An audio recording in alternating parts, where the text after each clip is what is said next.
মনের ভিতরে কত আনন্দ, কত আনন্দ। মদিনার হুরের সাথে আজকে তার বিয়া। মনের ভিতরে কত আনন্দ। মাত্র তিনি ঘোড়ার পিঠে উঠবেন, এমনি শুনেন বাজারের এক মাথা থেকে আরেক মাথায় একজন মুসলমান মুজাহিদ লাল কাপড় উঠায়া ডাকতেছে, আল জিহাদ, আল জিহাদ, আল জিহাদ। আসুনি এমন কোন নবীর সাহাবী অমুক জায়গায় মুসলমান যুদ্ধ করতেছে, এই যুদ্ধে মুসলমান মার খাইতেছে, কে আছে এমন নবীর সাহাবী ওই যুদ্ধে যায় মুসলমানকে তুমি সাহায্য করবা? আসুনি এমন কেউ? ওইদিকে সাদ সালাবি এইবার ঘোড়ার লাগাম টান দিয়া ঘোড়ারে জাগাত আটকায় দিল। আর নিজের মনে জিজ্ঞেস করে, রে সাদ একটু বল কোন দিকে তুই যাবি? একদিকে জিহাদের ময়দান, তোর মুসলমান ভাইয়ের রক্ত ঝরতেছে, সাহায্যের জন্য তুমি কি জিহাদে যাবা? জিহাদে গেলে পরে তোমার কল্লা যাবে। আরেকদিকে তোমার জন্য বিয়ের আসর, গালিচা, লাল গালিচার সংবর্ধনা। আরেকদিকে তোমার জন্য শত শত মানুষ অপেক্ষায়। মদিনার সবচেয়ে সুন্দরী হুরে মদিনা তোমার অপেক্ষায় বাসর করে বসা। তুমি কি গলায় ফুলের মালা নিবা নাকি গলা কাটা দিবা? তুমি কোন দিকে যাবা? সাদ সালামি তার নিজের মনে জিজ্ঞেস করে। এইবার তার মনে কয়, সাদ, ইন্নাল্লাহ আশতারা মিনাল মুমিনিনা আনফুসাহুম ওয়া আমওয়ালাহুম বিআন্না লাহুমুল জান্নাহ। এ সাদ, এই জানের মালিক তুমি না, এই জানের মালিক যিনি, তিনি তার মাল ফেরত চাইতেছে। কোন দিকে তুমি যাবা বুঝো না, বুঝো না। কোন দিকে যাবা তুমি বুঝো না, বুঝো না। এই আওয়াজটা দিল থেকে যেই মাত্র আসলো, ঘোড়ার লাগাম তিনি ঘোরায় দিল, ঘোড়ার লাগাম ঘোরায় দিল। আর বিয়া বাড়ির দিকে না, জিহাদের ময়দানের দিকে ঘোড়ার লাগাম ঘোরাইল। সাথে সাথে বাজারে গিয়া মালগুলা ফেরত দিয়া দামি একটা তলোয়ার কিনলো। এই বিয়ার টাকা দিয়া, বিয়ার টাকা দিয়া দামি একটা তলোয়ার কিনা এই তলোয়ার লইয়া তিনি জিহাদের ময়দানে যান, জিহাদের ময়দানে যান। এইদিকে বিয়ার আসরে হুরে মদিনা অপেক্ষায়, মদিনার জমিদার গুলি ফুলের মালা নিয়ে অপেক্ষায়। সাদ সালামির গলায় তারা মালা পড়াবে। কিন্তু তিনি এইবার ঘোড়ার পিঠে সওয়ার হইয়া ময়দানে যাইয়ে আওয়াজ দিয়া কইতেছে, রে দুশমনের দল, আমি সাদ চলে এসেছি বিবাহের আসর কুরবানি দিয়া। আমার তলোয়ারের নিচ থেকে একটা বেঈমানকেও জীবিত যাইতে দেব না। এমন একটা আওয়াজ দুশ্মনের কলিজার ভিতরে, এই আওয়াজ ভয় ঢুকে গেল। ভয় মুসলমানের সাহায্যে কে আসলো? দুশ্মনের ভিতরে ঢুকে তলোয়ার চালাইতে শুরু করলেন।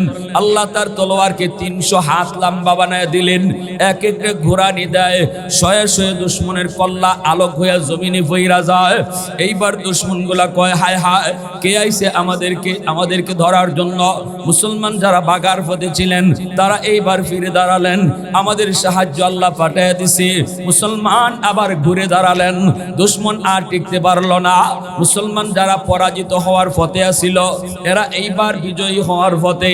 বেঈমানের দল কয়, যার কারণে আজকে আমরা জয় হওয়া যুদ্ধ পরাজিত হইতেছি, ওরে আগে দুনিয়া থেকে খতম করো, ওরে দুনিয়া থেকে খতম করো। বৃষ্টির মতো তীর সাদ সালামির দিকে মারতে লাগলো। যুবক, তোমার মতো একদম টাটকা যুবক সাদ সালামি, বৃষ্টির মতো তীর তার দেহের মধ্যে লাগলো। সবগুলা তীর দেহ দিয়ে ফিরাইয়া নবী নবী কইরা মুসলমানদের বিজয় নিশ্চিত কইরা ওই জিহাদের ময়দানে সাদ সালামি শহীদ হয়ে গেলেন। মুসলমানরা দৌড়ে গেল, কে আমাদের সাহায্যে আইয়া আমাদের বিজয় নিশ্চিত করলো? আইসেই তারা চেহারা দেখে অবাক। সাহাবীরা কয়, হায় হায়, এ তো আমাদের সাদ সালামি। আজ তো তার বিবাহে যাওয়ার কথা, আজ তো তার হুরে মদিনার সাথে বিয়ে হওয়ার কথা। হায় হায়, আমাদের সাহায্যে চলে আসলো, জিহাদে শহীদ হয়ে গেল। দৌড়ায় একজন নবীর কাছে যায়, যায় নবীর কাছে কই, নবী গো, অমুক যুদ্ধে আমরা জয় লাভ করেছি। আল্লাহর নবী কই, জয়ের খবর দিতে যায় কান্দ কেন? এইবার সাহাবী কই, নবী গো, আপনার মায়ার সাহাবী সাদ সালামি। আল্লাহর নবী কই, আমার সাদের কি হয়েছে কও? ইয়া রাসূলুল্লাহ, আপনার সাদ বিয়ের আসরে যায় নাই, আমাদের সাহায্যে জিহাদের ময়দানে যায় শহীদ হয়ে গেছে। আল্লাহ নবী কয়, আমারে যে ময়দানে নিয়ে যাও, আমার সাদের লাশটা আমি নবী নিজের হাতে উঠাবো, আমি নিজে গোসল দিব, আমি নিজে তারে জানাজা দিব, আমি তারে কবরে রাখব। আল্লাহর নবী আইসে জানাজা দিলেন। নবীজি এইবার কবরের দিকে নিয়ে যাইতেছেন। সাহাবাই কেরাম দেখেন আল্লাহর নবী একবার উপরে তাকান, একবার নিচে তাকান। উপরে তাকানোর সময় নবীজি হাসেন, নিচে তাকাইলে নবী কাঁদেন। সাহাবীরা জিগায়, নবী গো, উপরে তাকায় হাসেন কেন, নিচে তাকায় কাঁদেন কেন? ইল্লাল্লাযীনা আমানু وعملوا الصالحات فلهم أجر غير ممنون। আল্লাহ পাক রব্বুল আলামিন বলেন, এ যুবক, যৌবনে তুমি যদি আল্লাহর গোলামি করো, যৌবনে তুমি যদি নামাজ পড়ো, যৌবনে তুমি যদি আলেমের সাথে থাকো, যৌবনে তুমি যদি নবীর সুন্নাত টুপিদারি নিয়ে চলো, যৌবনে তুমি যদি মসজিদে যায় জামাত পড়ো, আল্লাহ পাক রব্বুল আলামিন পবিত্র কোরআনের সূরাতুত তিনের ভিতরে আল্লাহ কসম খায়া বলে, যেই বয়সে তুমি বৃদ্ধ হয়ে যাবা, গায়ে তোমার শক্তি থাকবে না, মসজিদে যাওয়ার শক্তি তোমার নাই, ঘরেই তুমি নামাজ পড়বা, কারণ তোমার কোমরে ব্যথা, কারণ তোমার হাঁটুতে ব্যথা। আমি আল্লাহ ঘরে নামাজ পড়লো তোমার আমল নামায় মসজিদের জামাতের সওয়াব উঠায়া দিব। দাইমি জীবনের কোন আমল আল্লাহ বলে আমি এমন করব না যে এটা বন্ধ করে দিয়েছি, বন্ধ করে দিয়েছি, এমন কখনো করব না রে গোলাম। তুমি 5 ওয়াক্ত নামাজ পড়তা, তুমি ফজরের পরে কোরআন তিলাওয়াত করতা, এখন তোমার চোখে জ্যোতি নাই, তোমার চোখে পাওয়ার নাই, তুমি কোরআন পড়তে পারো না, কিন্তু আল্লাহর কোরআন সামনে নিয়ে চোখের পানি ধরায় কান্দ। ও মালিক, কোরআন তিলাওয়াত করতে মন চায় কিন্তু পারি না, চোখে তো দেখি না। রব্বুল আলামিন ফেরেশতাদেরকে ডাক দিয়া কয়, ফেরেশতারা দেখ দেখ আমার বান্দা কেমনে চোখের পানিটা ছাড়তেছে। এই চোখের পাওয়ার সে নিজে নিজে ক্ষয় নাই, আমি আল্লাহ তার চোখের পাওয়ারটা কেড়ে নিয়েছি। আজও যদি চোখের পাওয়ার থাকতো, আজও সে কোরআন তেলাওয়াত করতো। অতএব যদিও আমার বান্দা তিলাওয়াত করে না, পারে না, তবু তার আমল নামায় কোরআন তেলাওয়াতের সওয়াব উঠায়া দাও। তাহাজ্জুদের নামাজ পড়তো আমার বান্দা, এখন ঘুমায় থাকি, কারণ তার গায়ে শক্তি নাই। শক্তি আমি আল্লাহ কেড়ে নিয়েছি, বয়সের কারণে শক্তি তার কাছ থেকে আমি আল্লাহ কেড়ে নিয়েছি। সারা জীবন ভর আমি আল্লাহর ডিউটি পালন করেছে, এইবার বয়স হয়ে গেছে আর ডিউটি পালন করতে পারে না। সরকারের ডিউটি যদি কোনো সরকারি চাকরিজীবী বয়স পর্যন্ত, নির্ধারিত বয়স পর্যন্ত করে, সরকার তার উপরে খুশি হয়ে কয় তোমার আর ডিউটি করা লাগবে না, এখন তুমি ঘরে বসা থাকো, আমি তোমাকে পেনশন দিব, ঘরে তোমার বেতন পাঠায় দিব, নির্ধারিত বয়স পর্যন্ত তুমি আমার ডিউটি পালন করেছো। ঠিক তেমনি ভাবে আল্লাহ পাক আহকামুল হাকিমিন, সকল রাজার রাজা, সকল বাদশার বাদশা, তিনি বলেন বান্দা তুমিও তোমার নির্ধারিত বয়স, যেই বয়সে তোমার গায়ে শক্তি ছিল, মসজিদে আসতে পারতা, কোরআন তেলাওয়াত করতে পারতা, তাহাজ্জুদ পড়তে পারতা, এই বয়সটা পর্যন্ত তুমি আমি আল্লাহর ডিউটি তুমি ঠিক মতো পালন করেছো। এখন তুমি ঘুমায় থাকো, তাহাজ্জুদ পড়তে পারো না, বান্দা তোমাকেও আমি আল্লাহ ইবাদত না করার পরেও ইবাদতের পেনশন দিব। ये जिक्र खुदा दिल में सदा रखने दिया कर, और नक्श खुदा दिल में जो मां रखने दिया कर, क्या जाने हाँ किस लम्हे कोई फضل इलाही, हर वक्त दरे क़ल्ब खला रखने दिया कर। मुर्शिद की नजर गाज़े बसर से न होती है, क्या खुश नजरी है, दिल तोड़ के दिल जोड़ दिया सबका खुदा से, क्या दिल शिकानी है, क्या दिल शिकानी है। अल्लाह अल्लाह बड़, अल्लाहु আকবার, আল্লাহ বড়, আল্লাহু আকবার, আল্লাহ বড়, ঠিক না? ঘরেও আমি আল্লাহু আকবার বলবো, তার মানে আমার ঘর থেকে আল্লাহ বড়। দোকানে বসলেও আল্লাহু আকবার বলবো, দোকান থেকে আমার আল্লাহ বড়। চেয়ারে বসবো, চাকরির টেবিলে বসবো, সেখানেও আল্লাহু আকবার বলবো, আমার চাকরির টেবিল থেকে আল্লাহ বড়, ঠিক না? হাওরে বন্দরে গিয়েছো, জমি জমার কাম তুমি করো, আল্লাহু আকবার তোমার জবানে। মালিক আমার জমির কাম বড় নয়, তুমি আল্লাহ বড়, আল্লাহ তুমি বড়। যেই মানুষটার অন্তরে আল্লাহ বড়, এই মানুষটারে কখনো ঘরের কাম নামাজ থেকে ফিরাইতে পারে না। যেই মানুষটার অন্তরে আল্লাহ বড়, এই মানুষটারে দোকানের ব্যবসা তারে আল্লাহর হুকুম নামাজ থেকে ফিরাইতে পারে না। যেই মানুষটা চাকরির টেবিলে বসা, আল্লাহ বড় দিলে বসাইছে, ওই মানুষটা টেবিলের নিচ দিয়া ঘুষ নিতে পারে না। আওয়াজ দিয়া বলো ঠিক কি না?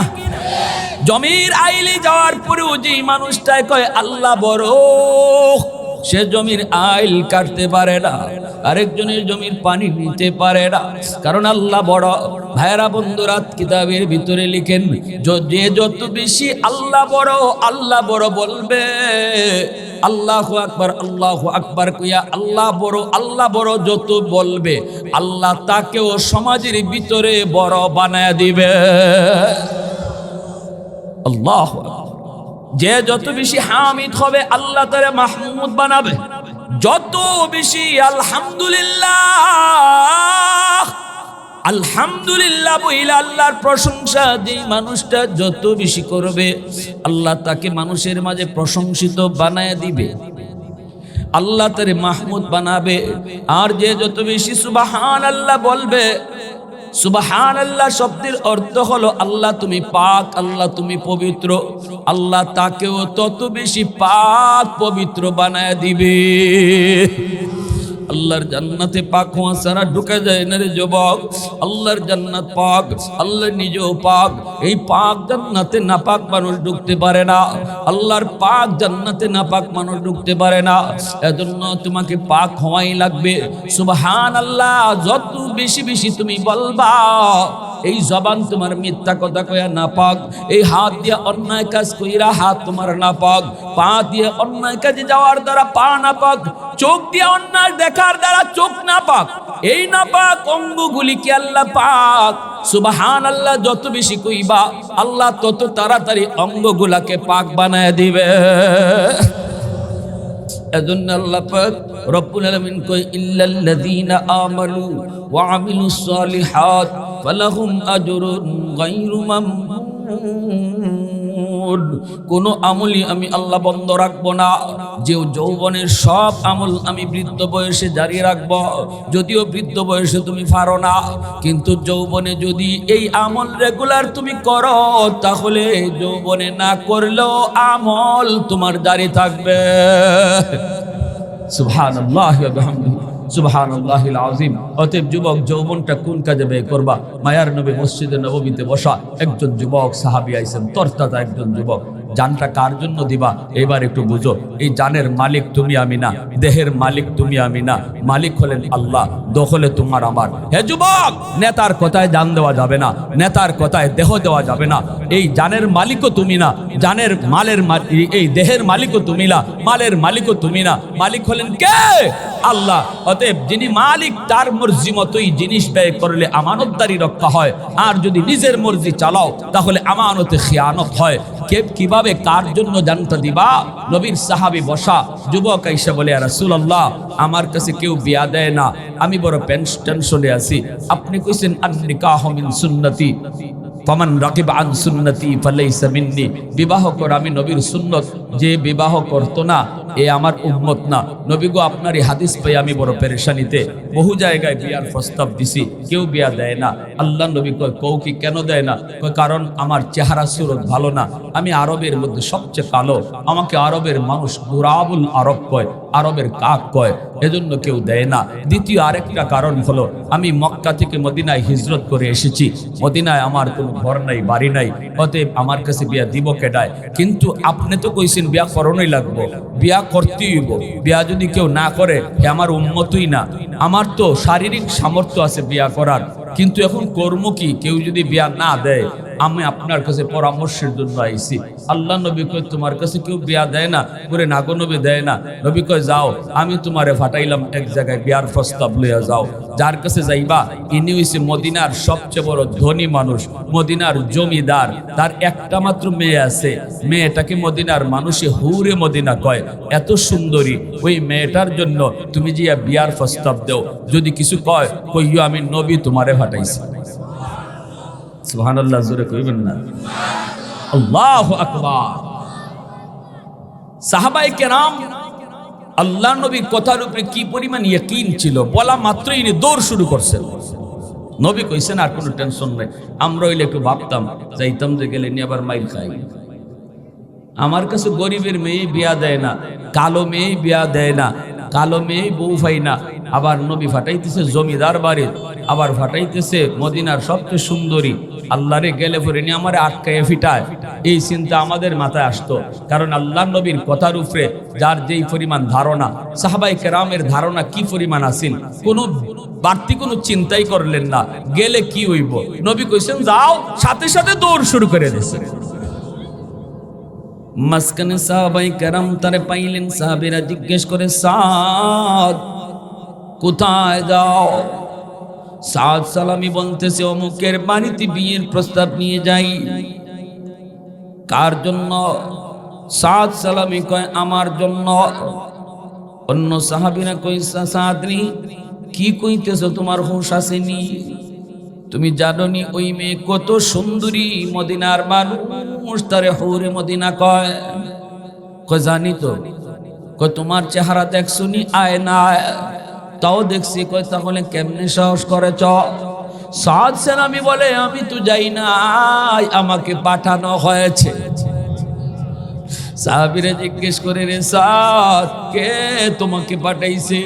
সাদ সালামি চুকের পানিটা চাইরে কয় তিনি আর কেউ নন, দু জাহানের বাদশা রহমতের নবী, আমার তোমার নবী, মায়ার নবী আমারে পাঠাইছে।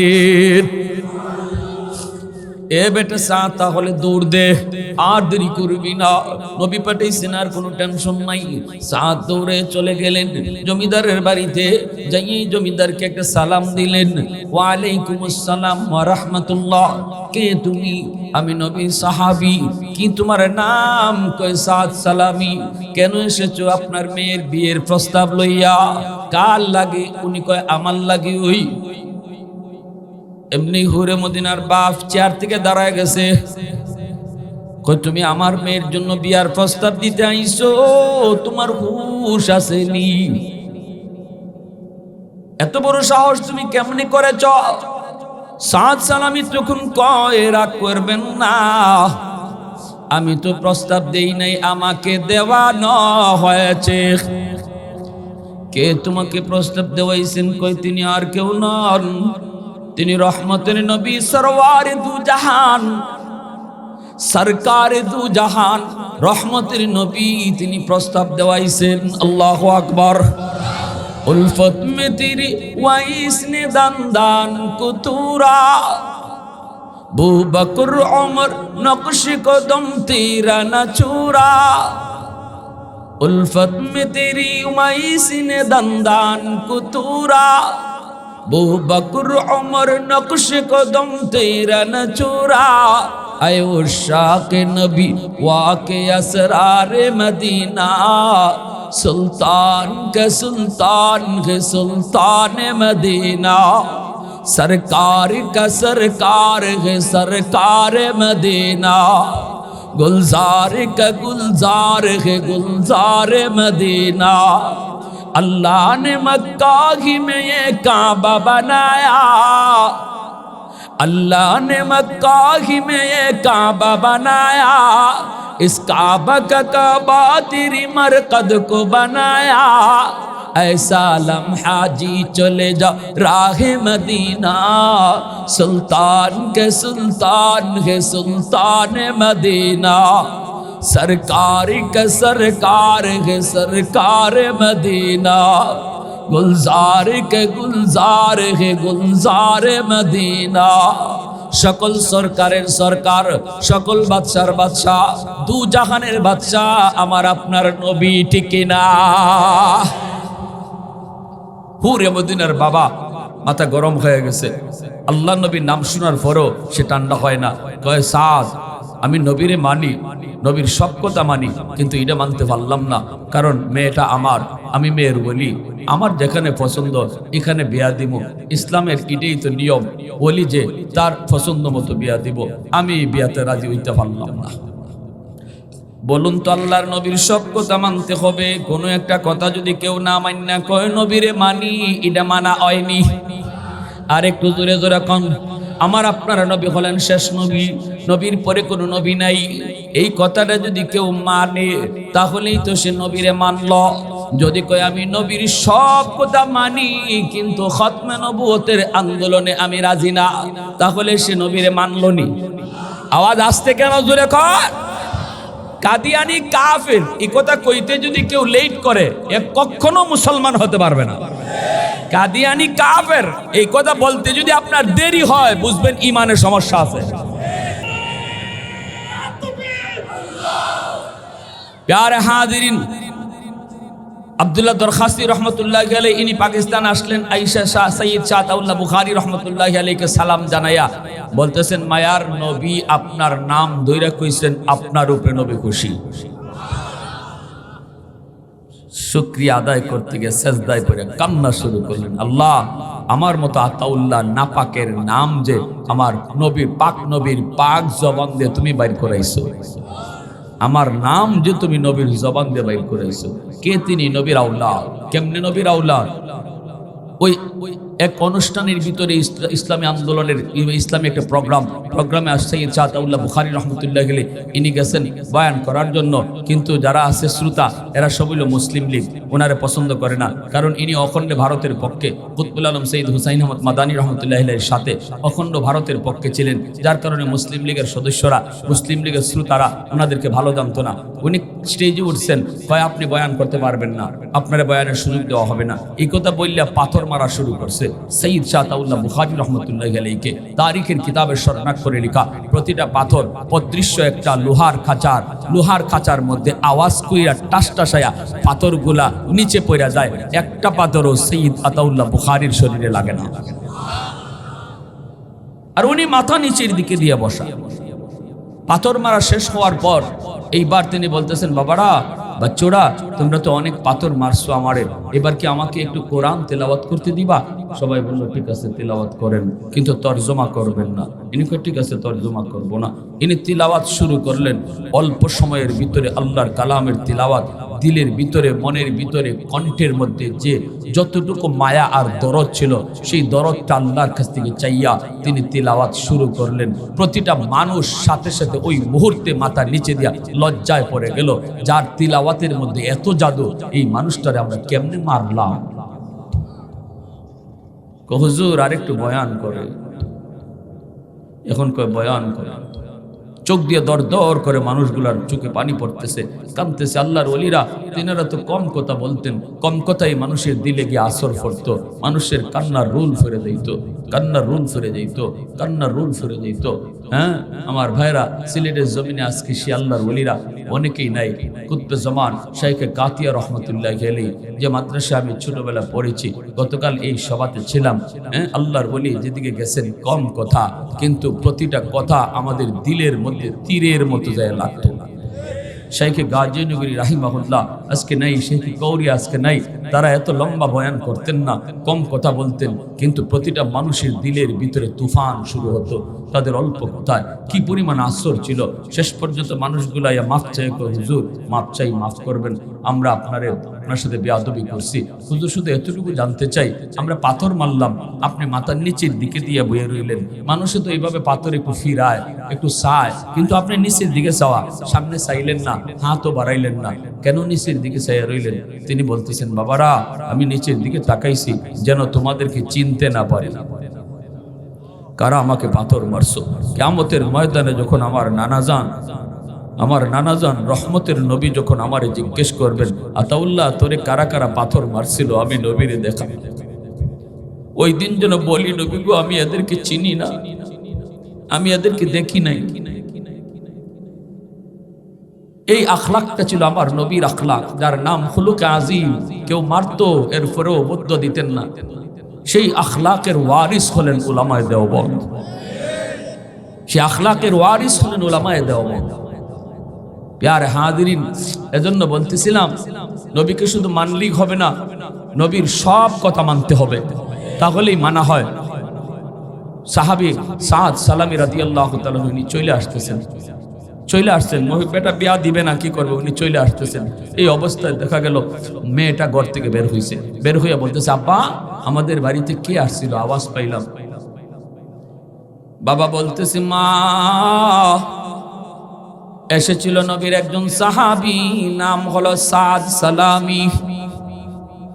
এইবার হুরে মদিনা কেমন দিনদার মহিলা, কেমন আল্লাহওয়ালি মহিলা। মেয়েটাই কই, বাবা গো আমি সাদ সালামীকে চিনি, ইনি আল্লাহর নবীর একজন মায়ার সাহাবী। মদিনায় তার ঘর নাই, বাড়ি নাই, চেহারা সুরত ভালো না। এইবার বাবাই কয়, মা তাহলে আমার মনের ব্যথাটা তুই বুঝবি রে মা। এমন একটা মানুষ আইছে তোমারে বিয়া করব প্রস্তাব লইয়া, আমি তুই প্রস্তাব গ্রহণ করি নাই, আমি বের করে দিছি, কেমনে তোমারে প্রস্তাব দিল? এই কথা বলতে হুরে মদিনায় কই, বাবা গো তুমি কি জিজ্ঞেস করেছ সাদ সালামী কোথা থেকে আইছে, কার কাছ থেকে আইছে, এই কথাটা জিজ্ঞাইছো নি? বাবাই কয়, মা জিজ্ঞেস করেছি, সাদ নবীর দরবার থেকে এসেছে, নবীর দরবার। বলতেই তখনই এই মহিলা হুরে মদিনা মেয়েটা মাথায় হাত দিয়ে আল্লাহু আকবার কইয়া মাটিতে বসে গেল। চোখ থেকে দর দর করে পানি পড়ে আর কান্দের। কই, বাবা তুমি চরম মারাত্মক ভুল তুমি করছো। যেই সাদকে আমার নবী পাঠাইছেন, যেই সাদকে আমার নবী নিজে পছন্দ করে এই বাড়ির দামান বানাইতে পাঠাইলেন, তুমি সেই নবীর পছন্দটারে তুমি গুরুত্ব দিলা না। তাহলে বাবা শুনো, আমি এবার তোমারে বলি, সাদ রে আমি চিনি। কেমন চিনি শোনো, আরবের ভিতরে তার মতো সুন্দর আরেকজন বালক নাই, আরেকজন যুবক নাই। বাবা শোনো, আরবের ভিতরে তার মতো এমন ধনী এমন সম্পদওয়ালা আরেকজন আল্লাহর গোলাম নাই। এই কথা বলতেই বাবা তো হয়ে গেছে। কই, মা একটু আগে তুই কইলি কালো কালো, এখন তুই করো, তুমি কও আরবের সবচেয়ে সুন্দর, কেমনে তুমি কইতেছ? মেয়েটা চোখের পানি মুছে আর কই, এই সাদ কি পছন্দ কে করছে জানো নি গো বাবা? আমার রহমতের নবী তার ওই দুইটা চোখ মোবারক দিয়া, যেই চোখের উপরে, যেই চোখের যে সুন্দর কোন চোখ আল্লাহ পৃথিবীতে কাউরে দেয় নাই, আমার নবীর ওই চোখ দিয়ে নবী নিজে পছন্দ করেছে। যেই চোখের চেয়ে দামি কোন চোখ আল্লাহ দুনিয়াতে কাউরে দেয় নাই। এত দামি চোখ দিয়া আল্লাহর নবী তিনি যারে পছন্দ করছে, নবীর পছন্দের উপরে পছন্দ করার মতো কোনো মহামানব আল্লাহ জমিনে পাঠাইছে না। এজন্যই কথা বলছি, সাথে সাথে বাবা তওবা করে, মা আমি ভুল করে ফেলেছি রে মা, আমার ঘুম তুই ভাঙ্গাইয়া দিলি, মা আমি দেরি করতেছি না, এখনই যাইতেছি। মেয়েটা কই, যাও তাড়াতাড়ি যাও, সাদ যাইয়া তোমার কথা নবীকে শুনাইবার আগে আগে তুমি নবীর দরবারে যাও, যাইয়া বলো, নবী গো আমিও রাজি, আমার মেয়েও এই বিয়াতে রাজি। একটু জোরে কন্যা সুবহানাল্লাহ, একটু জোরে সুবহানাল্লাহ। ওয়াল ফজর মে গে সুবহ রিসালত কি বেশারত, ওয়াল ফজর মে গে সুবহ রিসালত কি বেশারত, ওয়াল আসর মে গে দৌরে নবুয়ত কি বেশারত, हर फूल में गे रूए मदीना का तबस्सुम, शाखों की लचक में बेक़दा का तकल्लुम, यासीन से मौला ने कभी उनको पुकारा, हामीम को भी और कभी त्वासीन इशारा, ए रमज़ है कुछ आशिक़ माशूक़ के माबैन, समझा है जिन्हें खल्क में एक सरवर कौनैन, समझा है जिन्हें खल्क में एक सरवर कौनैन। अल्लाहु अकबर। पूरे मदीनार बाबा दौड़ाয় নবীর কাছে যায়, যায় কইতেছে নবী গো আপনার সাহাবী সাদ সালামিরে পাঠায়া দেন, এই বিয়াতে আমিও রাজি, আমার মেয়ে হুরে মদিনাও বিয়াতে রাজি। আল্লাহর নবী খুশি হলেন, সাহাবায়ে কেরামদেরকে ডাকলেন, পরামর্শে বসে গেলেন। নবী বলতেছেন শোনো, সাদ একজন গরিব সাহাবী, জমিদার বাড়িতে বিয়ে করতে যাবে, খালি হাতে কেমন করে যায়, তোমরা তোমাদের ভাইকে সাহায্য করো। সাহাবায়ে কেরাম বস্তা ভরা পয়সা উঠায় দিলেন, যা বেটা সাদ যা, চান কপাল লয়ে আইসো, প্রিন্সের মতো আমাদের এক একজনের চেহারা, এরপরও হুরে মদিনাকে বিয়ে করার স্বপ্ন দেখতে পারি নাই, কিন্তু কেমন কপাল লয়ে আইসো রে সাদ, যাও যাও জমিদার বাড়িতে, জমিদার স্টাইলে তুমি যাও। বস্তা ভরা টাকা লইয়া তিনি বাজারে ঢুকলেন, সদাই কেনার জন্য, মেয়ের জন্য, বউয়ের জন্য শাড়ি কিনলেন, অলংকার কিনলেন। মনের ভিতরে কত আনন্দ, কত আনন্দ, মদিনার হুরের সাথে আজকে তার বিয়া। মনের ভিতরে কত আনন্দ। মাত্র তিনি ঘোড়ার পিঠে উঠবেন, এমনি শুনেন বাজারের এক মাথা থেকে আরেক মাথায় একজন মুসলমান মুজাহিদ লাল কাপড় উঠায়া ডাকতেছে, আল জিহাদ, আল জিহাদ, আল জিহাদ। আসুনি এমন কোন নবীর সাহাবী অমুক জায়গায় মুসলমান যুদ্ধ করতেছে, এই যুদ্ধে মুসলমান মার খাইতেছে, কে আসে এমন নবীর সাহাবী ওই যুদ্ধে যায় মুসলমানকে তুমি সাহায্য করবা, আসুনি এমন কেউ? ওইদিকে সাদ সালামি এইবার গোড়ার লাগাম টান দিয়া গোড়ারে জাগাত আটকায় দিল, আর নিজের মনে জিজ্ঞেস করে, রে সাদ একটু বল কোন দিকে তুই যাবি? একদিকে জিহাদের ময়দান, তোর মুসলমান ভাইয়ের রক্ত ঝরতেছে, সাহায্যের জন্য তুমি কি জিহাদে যাবা? জিহাদে গেলে পরে তোমার কল্লা যাবে। আরেকদিকে তোমার জন্য বিয়ের আসর, গালিচা, লাল গালিচার সংবর্ধনা। আরেকদিকে তোমার জন্য শত শত মানুষ অপেক্ষায়, মদিনার সবচেয়ে সুন্দরী হুরে মদিনা তোমার অপেক্ষায় বাসর করে বসা। তুমি কি গলায় ফুলের মালা নিবা নাকি গলা কাটা দিবা? তুমি কোন দিকে যাবা?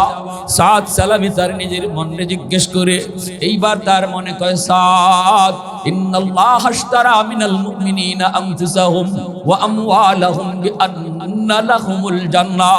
এ সাদ, এই জানের মালিক তুমি না, এই জানের মালিক যিনি, তিনি তার মাল ফেরত চাইতেছে।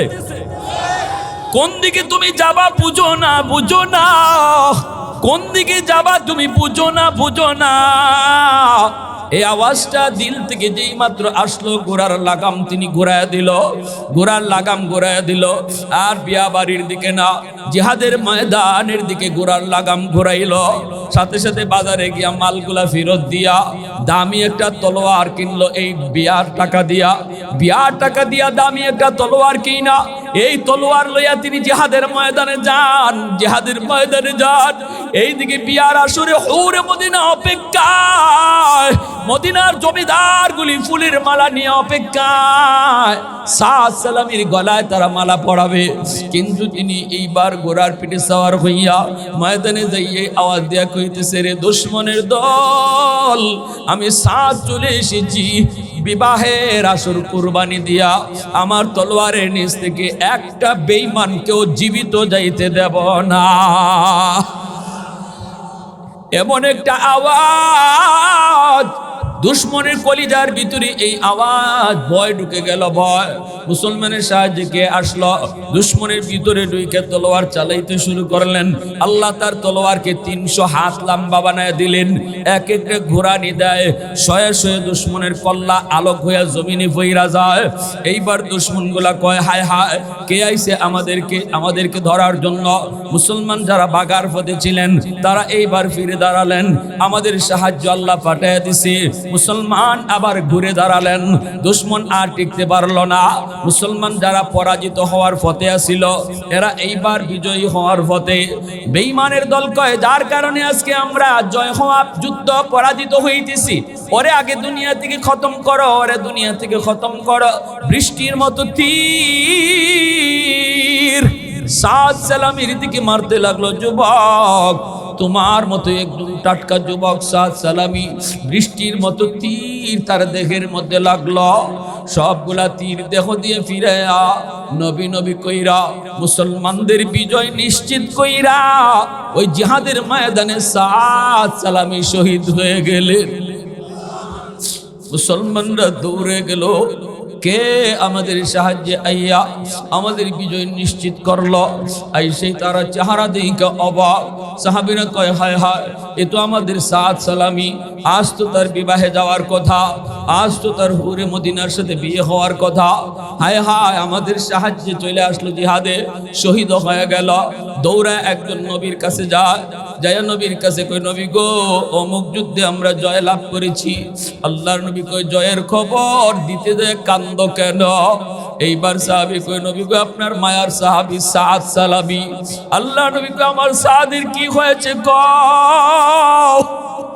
ইয়া রাসূলুল্লাহ, আপনার সাদ বিয়ের আসরে যায় নাই, আমাদের সাহায্যে জিহাদের ময়দানে যায় শহীদ হয়ে গেছে।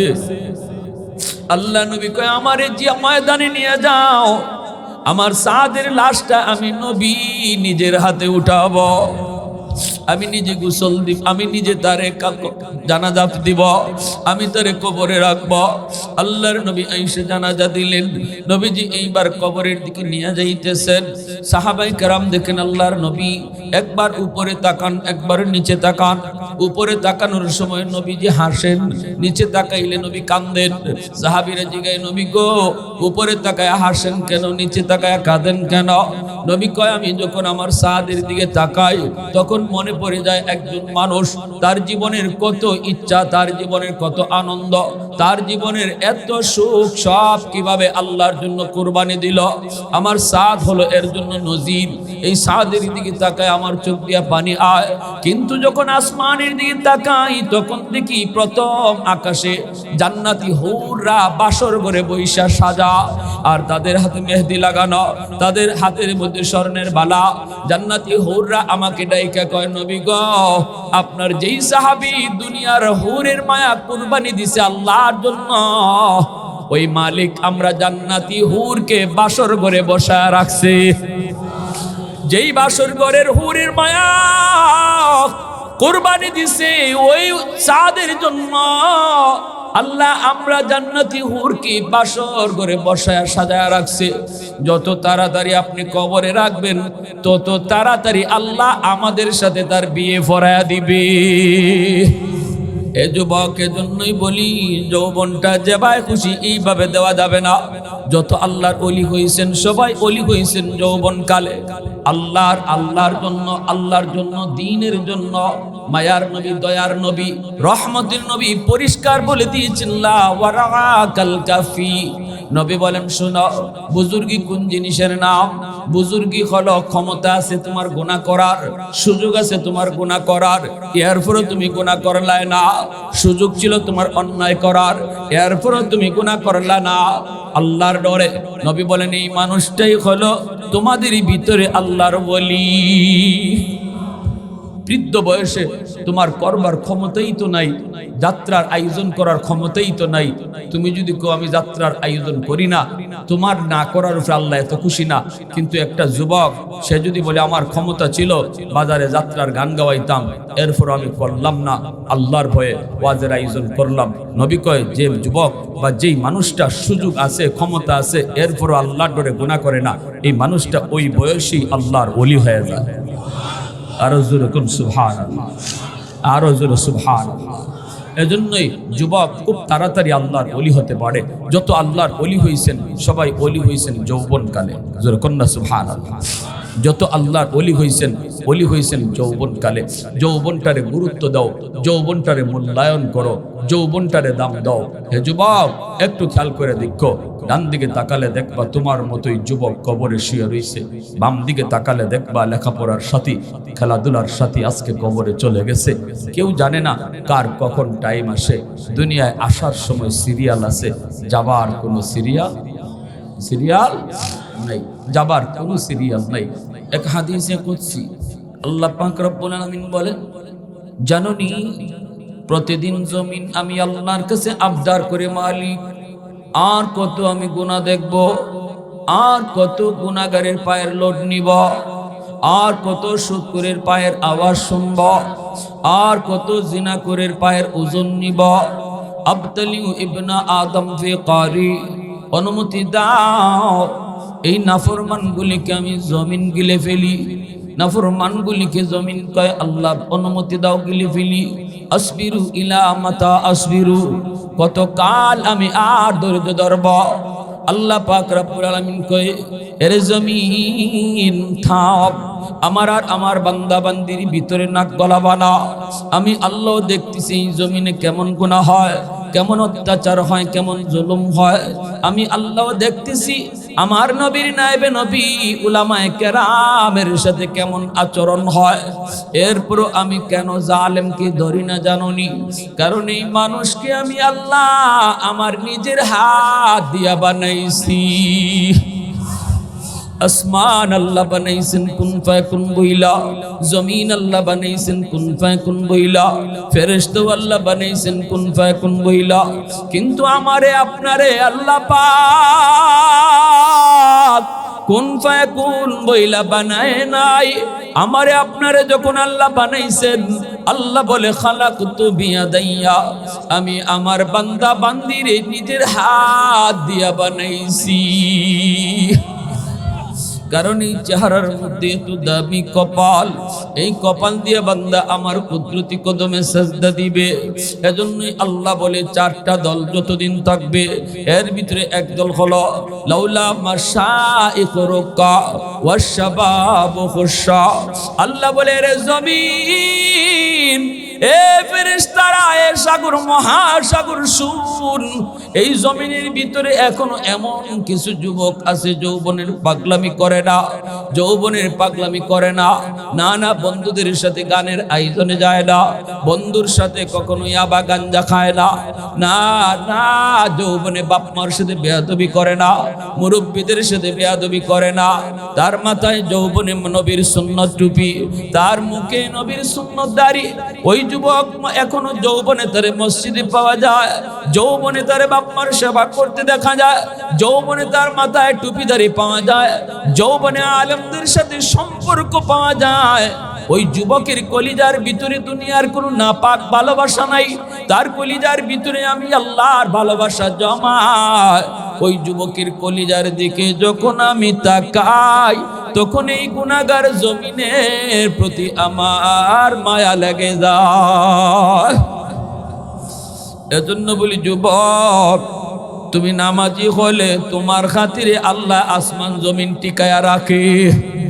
তুমি আল্লাহর কাম করলে আল্লাহ কয় তোমার খাতিরে আল্লাহ পাক গজব আল্লাহ আটকায়া রাখে, রহমত আল্লাহ আগে বাড়ায় দেয়। ওই যুবক, যেই যুবক যৌবনে আল্লাহর ভয় কইরা চলে, এই যুবকের খাতিরে আল্লাহ গজব ফিরায়, রহমত আল্লাহ ঢালে। বলুন, প্রতিনিয়ত আল্লাহর রহমত দরকার আসেনি না? আল্লাহর রহমত ছাড়া বাঁচবার কোনো উপায় আছে? উপায় নাই। এজন্য চার দলের ভিতরে এক দল হইল এই যুবক, যেই যুবক যৌবনে আল্লাহর ভয় করে চলে, তার খাতিরে আল্লাহ এই জমিনকে গজব থেকে বাঁচায় আর রহমত আল্লাহ নাজিল করে। এরপর আল্লাহ কয় শিশু বাচ্চারা কিছু আছে, এই শিশুদের কোনো দোষ নাই, এরাও গজবে ফিরে যাইব। যদি গজব আয়, এই শিশুদের কান্নার দিকে তাকায়া আমি আল্লাহ জমিন টিকায় রাখছি। আল্লাহ বলে ওয়াল আনআমু রুত্তা, জমিনে কিছু চতুষ্পদ জীব জানোয়ার আছে, গরু ছাগল হাঁস মুরগি, এদের কোনো গুনাহ নাই, কিন্তু গজব আসলে এরাও গজবে ফিরে যায়। এদের দিকে তাকাইয়া আমি আল্লাহ জমিন টিকায় রাখছি। জোরে কর সুবহানাল্লাহ। অতএব আমার বাবাজিরা, যারা মুরব্বী আছি, কষ্ট হইলেও আল্লাহর সেজদা দিতাম। আর যুবক ভাইদের কাছে আমার অনুরোধ, যৌবনটা আমরা আল্লাহর গোলামের ভিতরে কাটাইতাম। আল্লাহ আমাদের সবাইকে তৌফিক দান।